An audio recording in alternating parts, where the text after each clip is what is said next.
Hello বন্ধুরা, welcome to my YouTube channel living art @গাছপাগল। আমি সুদীপ্ত।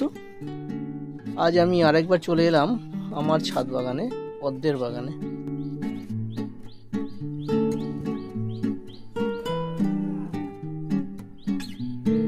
পদ্ম কিভাবে করতে হয় তার একটা সেশন শুরু করেছিলাম, যে পদ্ম মাটি তৈরি করা থেকে শুরু করে কিভাবে সার দেবে, কিভাবে টিউবার প্রতিস্থাপন করবে, সবটাই আমি আমার আগের ভিডিও দেখিয়েছিলাম।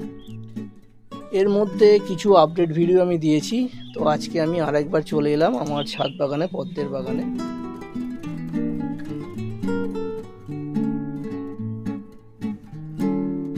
আর এই সমস্ত সুন্দর সুন্দর কুঁড়ি আমার বাগানে এখনো পর্যন্ত অনেকগুলো ফুল ফুটে গেছে, আর এখনো প্রচুর কুঁড়ি রয়েছে।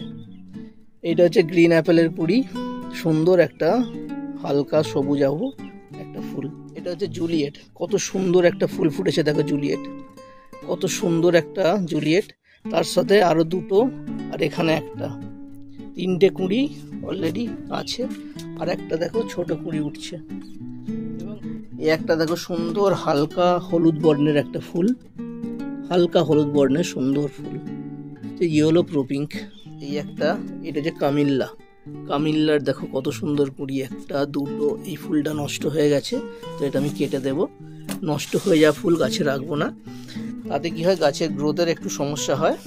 তো এই ফুলের যে কুঁড়ি বা সিড পড থাকে, সেই সিড পডের গ্রো করার ক্ষেত্রেই গাছের বেশি এনার্জি নষ্ট করে, তার জন্য গাছের অন্যান্য গ্রোগুলো ব্যাহত হয়। তাই জন্য শুকনো ফুল বা ঝরে যাওয়া ফুলগুলো আমরা সব কেটে দেবো। আমার বাগানের আর একটা দারুণ ফুল, যেটা হচ্ছে কোকোনাট মিল্ক।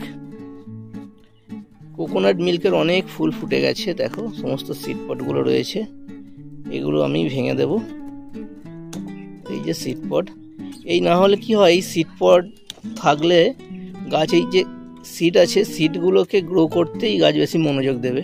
তাতে কি হয়, গাছ যে ফুলের জন্য বা কুঁড়ির যে এনার্জি থাকবে, সেই এনার্জিটা গাছ এই সিড পডের দিকে দিয়ে দেবে। তার ফলে গাছের গ্রোথ ব্যাহত হয়। কত সুন্দর দেখো, কত সুন্দর একটা সাদা এবং কত সুন্দর একটা পদ্ম। এটা হচ্ছে কোকোনাট মিল্ক। একটা হাম্মের দেখো কতগুলো কুঁড়ি, এই যে কুঁড়ি দেখতে পাচ্ছ, আরো কুঁড়ি আছে ভিতরে।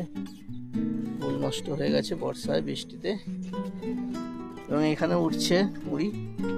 এইভাবেই আর ওদিকেও রয়েছে, আমার এদিকেও রয়েছে। ঠিক আছে, এটা হচ্ছে আমার ছাদ বাগানের পদ্মের বাগান। তো আজকে এতটাই, আবার পরে দেখা হবে।